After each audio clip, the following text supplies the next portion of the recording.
Hi everyone, this is our channel Around My Story. Please like, share and subscribe. Lorsque la plupart des gens pensent à la dépendance, ils pensent automatiquement aux drogues.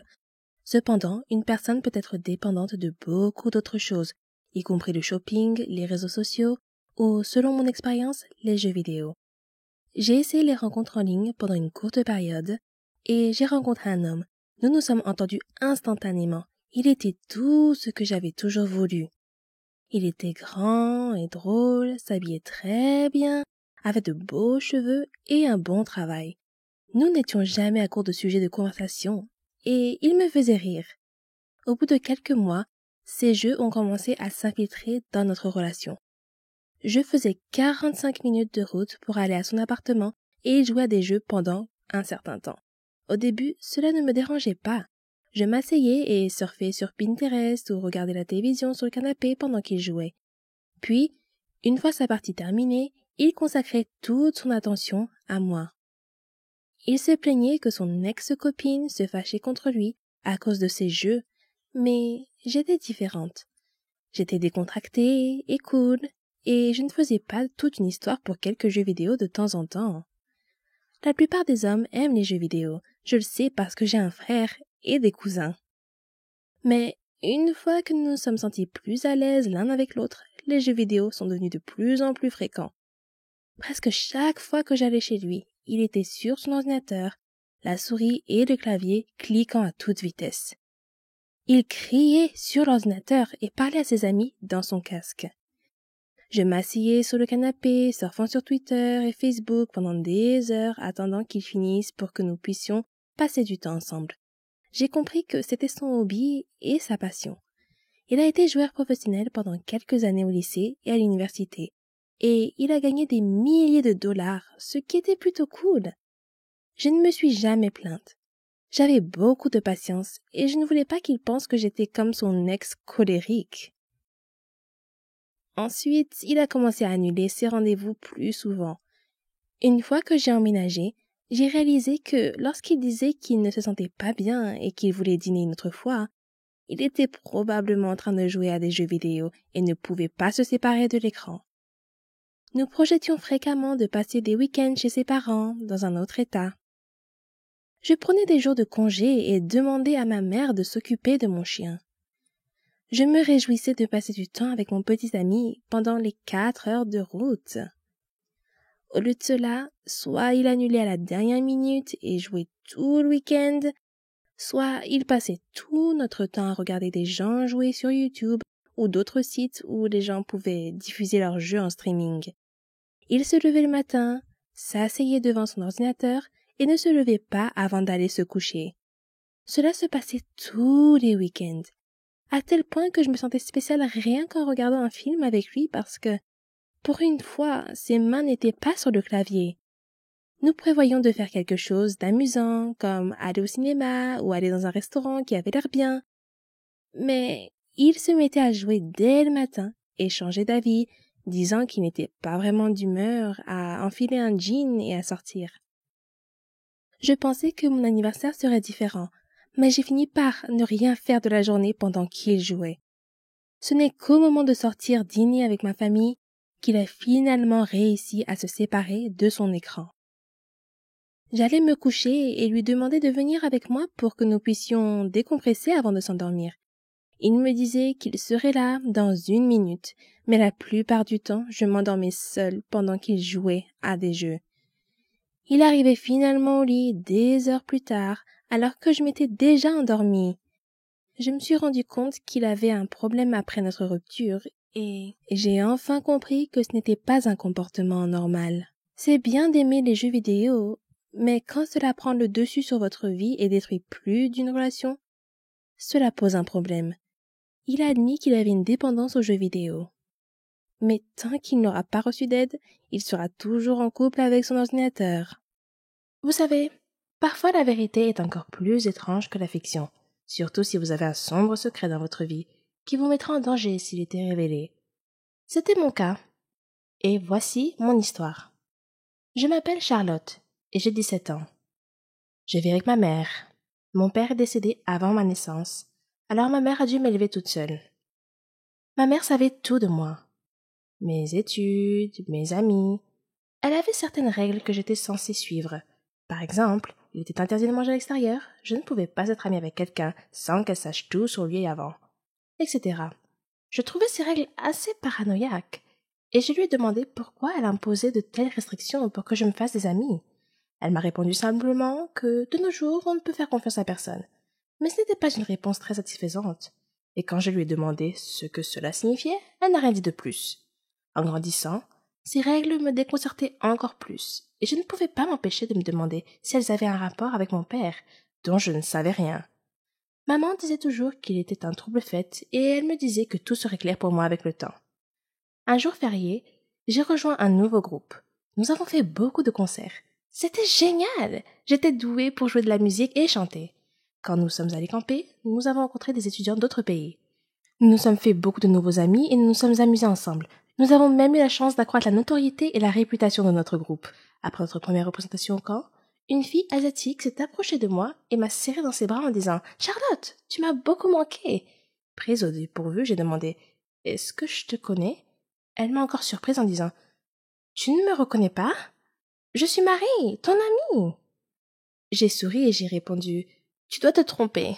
Je ne te connais pas. » Après avoir insisté sur le fait qu'elle était bien mon amie, elle s'est excusée et est repartie en courant rejoindre ses amis. Bizarre. Maintenant que j'y pense, j'ai souvent eu l'impression étrange que quelqu'un m'observait partout où j'allais.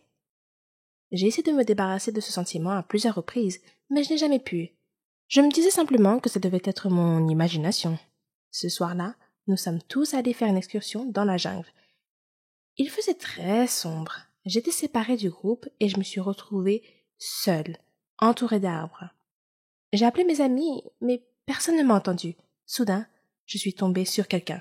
Une fille, semble-t-il, et je me suis excusée. Quand je me suis retournée pour la regarder, j'ai été choquée de voir moi-même, ou mon double. C'était comme si je me regardais dans un miroir. « Qui es-tu » ai-je demandé. « Je suis Charlotte » a-t-elle répondu simplement. « C'est impossible. Je suis Charlotte » dis-je avec assurance. « Es-tu avec nous ici au camping ?»« Oui » dit-elle. Je lui ai demandé quel était le chemin du retour vers le camping. Elle a indiqué une direction et nous sommes repartis. Alors que nous marchions, son téléphone a sonné. C'était son père. Il était inquiet pour elle et voulait s'assurer qu'elle allait bien. Nous sommes arrivés à nos tentes sans incident et j'ai dit « C'était vraiment agréable de te rencontrer, Charlotte. Je te verrai demain ?» Je ressentais une forte connexion avec cette fille pour une raison quelconque. Puis je me suis rendu compte que j'avais oublié mon sac et je suis allée le chercher. Et de nouveau, j'ai eu ce sentiment inquiétant d'être observée. Soudain, quelque chose me frappe à la tête. Quand je me suis réveillée, je me suis retrouvée assise dans une voiture entourée de personnes portant des lunettes de soleil et j'étais vraiment effrayée. « Qui êtes-vous » ai-je demandé. « Et qu'est-ce que vous voulez de moi ?» Un homme m'a dit que mon père était la raison pour laquelle il m'avait kidnappée. Quand je lui ai répondu que mon père était mort il y a longtemps, il a juste ri. Puis il me pulvérisa quelque chose au visage et je perdis connaissance. Quand je me suis réveillée plus tard, l'autre Charlotte était attachée à côté de moi. L'un des hommes semblait confus de voir moi et a demandé à son patron laquelle de nous était la fille qu'il cherchait. Soudain, j'ai entendu quelqu'un crier « Stop! Ne bougez pas !» La police surgit de la ligne des arbres, encercla la voiture et apprehenda les hommes. Puis, ils nous détachèrent toutes les deux. Quelqu'un est apparu, l'air très inquiet. L'autre Charlotte a commencé à se réveiller et a demandé où elle était et ce qui se passait. Puis, elle vit son père et courut vers lui. Son père m'a alors regardé et m'a demandé mon nom et celui de ma mère. Quand je lui ai répondu, il a dit qu'il savait qui j'étais et m'a dit de transmettre ses salutations à maman et de lui dire qu'il continuait à garder son secret.